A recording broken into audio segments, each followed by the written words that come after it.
Жестокость, беспощадность, насилие – на этих трех столпах держится визуальное повествование в Атаке Титанов. Тот реализм, с которым Исаяма прорисовывает боевые и не только сцены, стал одной из визитных карточек данного произведения. Оторванные части тел, изувеченные трупы, литры крови – вот, что встречается читателям с первых глав манги. Иначе быть здесь не могло, ведь противостояние с монстрами, буквально пожирающими людей, по определению было бы занятием жутким. Что уж говорить о насилии в этом произведении, если даже некоторые издательства по типу Shonen Jump отказывались публиковать его работу на своих страницах ввиду происходящей в нем жести. Аниме-адаптация, обещавшая быть столь же реалистичной с точки зрения изображения насилия, к сожалению, не дотягивает до первоисточника ввиду тотальной цензуры самых сочных моментов. О таких кощунственных случаях ретуширования максимально кровавой манги мы с вами и поговорим сегодня. Вы смотрите канал Лайер, меня зовут Лайер, а вы Мария. Друзья, а перед тем, как мы перейдем к теме ролика, только стойте, не перематывайте, это по-настоящему важно. Мне бы хотелось сообщить вам о своем телеграм-канале. В нем вы можете найти много интересных инсайдов и новостей, связанных напрямую с этим каналом, а также Атакой Титанов, расписание выхода роликов, темы этих роликов, а также простое общение со мной. Переходи по ссылке в описании и подписывайся.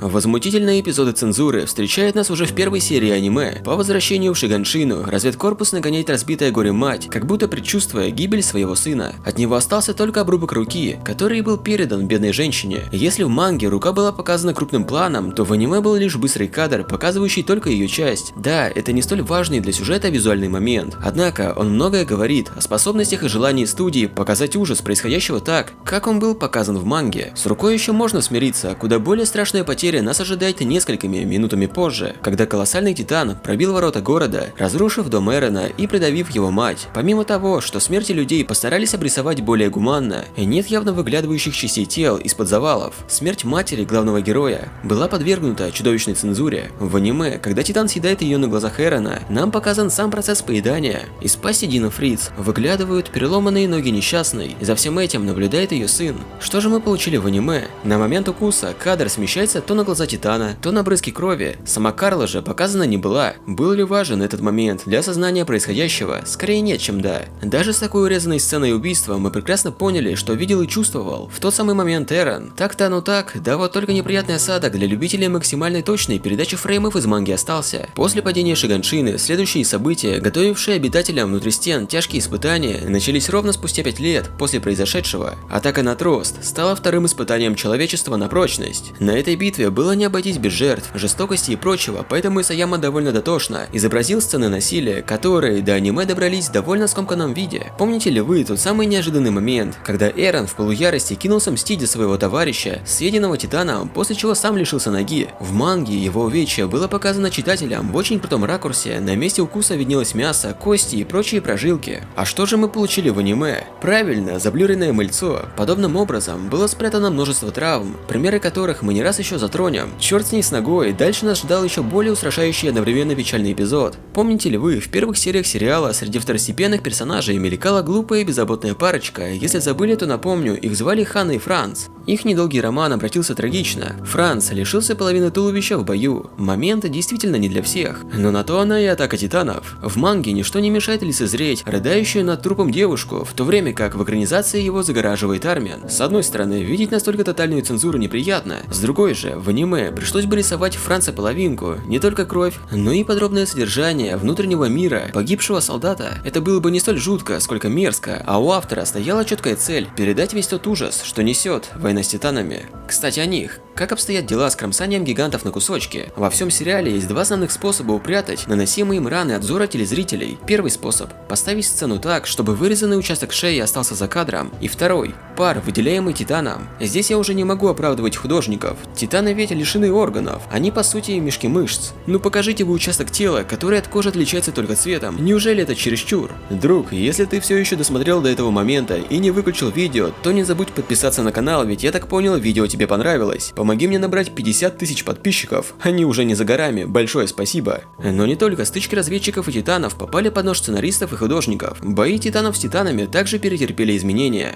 Помните ли вы, когда Эрен впервые предстал в своем гигантском обличии, после чего отправил в нокаут две неразумные особи? Если вы не читали мангу, то знайте, из всех перечисленных выше моментов, эти были испоганены цензурой чуть ли не больше, чем съедание Карлы. С самого первого титана Эрен мало того, что уронил одним ударом, он еще и с особой жестокостью добил его, растоптав. разорвав своему оппоненту затылок. От воздействия подобной силы у гиганта оторвалась часть головы, а если говорить конкретнее, то часть верхней челюсти. Второго же титана ждала близкая к этому участь. С ним новоиспеченный шифтер церемониться не стал, отправив его голову в свободный полет. Мало того, что голова была с корнем оторвана от туши, так еще и была порвана поперек рта, ударившись в итоге об крышу дома. Стоит ли добавлять что-то о том, насколько это выглядело эпично? Пожалуй, стоит, так как аниме Only не могли насладиться всей красотой картины из-за барабанной дробь пара, выделяемого титанами. Нами уже неоднократно говорилось о том, что увечья гигантов скрываются неудобными ракурсами и паром, поэтому последующие моменты, связанные с ними, будут опущены. Давайте перейдем к более интересным моментам цензуры в более поздних эпизодах. Финал арки «Битва за трос». Выжившие солдаты и добровольцы ищут и опознают трупы павших на поле брани людей. По стечению обстоятельств, которые будут раскрыты в следующих сезонах, Марко, член 104-го кадетского корпуса, а также хороший друг и надежный член коллектива, оказывается в числе погибших. Его находит Джан, обыскивающий улицы в этом районе. В аниме изувеченное тело Марка, половину которого откусил Титан, было сокрыто за густым слоем черноты. Здесь я совсем не понимаю команду, работавшую над серией, так как даже в манге ничего особого страшного показано не было. Да, на теле виднелись следы зубов, но не более того. Даже в ней ракурс был взят так, чтобы скрыть все органы солдата. Почему было принято решение спрятать даже это, остается загадкой. Немного позже в этой же серии солдаты находят ком, состоящий из десятков мертвых тел. Это конечный продукт тех самых титанов. Набив живот под завязку, они срыгивают получившуюся мешанину тел, чтобы дальше продолжить геноцид человечества. И если в аниме этот ком выглядел как неразборчивое нечто, мангака же нарисовал все до жути реалистично. Тела и конечности, все это виднелось в печатной версии Атаки Титанов. Пожалуй, это единственный случай цензуры, больше всего оправдывающий себя. И не стоит забывать, что аниме, как и манга, является сёнэном, а поэтому чрезмерная жестокость не имеет места на жизнь. Последующие серии, вплоть до момента появления женской особи, далеко не показывали много насилия, а значит, цензуры как таковой не было. Хочу лишь добавить то, что в аниме сцена избиения Эрена в суде выглядит намного лучше, чем в манге. Здесь художники постарались на славу. Как жаль, что я не могу сказать того же и об эпизодах с участием Мэйни в обличии титанов. Мало того, что смерти фоновых персонажей, так хорошо обыгранных в манге, были беспощадно опущены под нож, так и гибель Сквада Леви, к которым зритель успел привязаться за их короткое появление из-за цензуры, стали чуть менее драматичны. Первым, защищая Эрена, погиб Гюнтер. Его же Энни убила в человеческом обличии с помощью мечей. Она буквально вырезала ему шею, что обычно делают с титанами. Само увечье вкупе с удивленным выражением лица несчастного в полной мере были показаны в манге, в то время как в аниме создатели снова включили режим мыла, оставив лишь неявные намеки на повреждения. То же самое касается и смерти Эльда, Ороу и Петры. Первого она ловким движением раскусила напополам, Петру со всей силы впечатала в дерево, а последнего, оставшегося в живых Ороу, ударом ноги отшвырнула прочь, сломав ему все, что только можно. Кроме гибели Гюнтера, все остальные смерти были показаны более-менее приближенно к оригиналу, но тем не менее все равно пострадали от тотальной цензуры. Что же мы извлекли из всего этого? Цензура, хотели мы того или нет, повсеместно присутствует в Атаке Титанов. Делает ли этого произведение хуже? Я бы не осмелился столь смело заявлять о таком. Да, мангаридерам хотелось бы более точной передачи фреймов манги в аниме,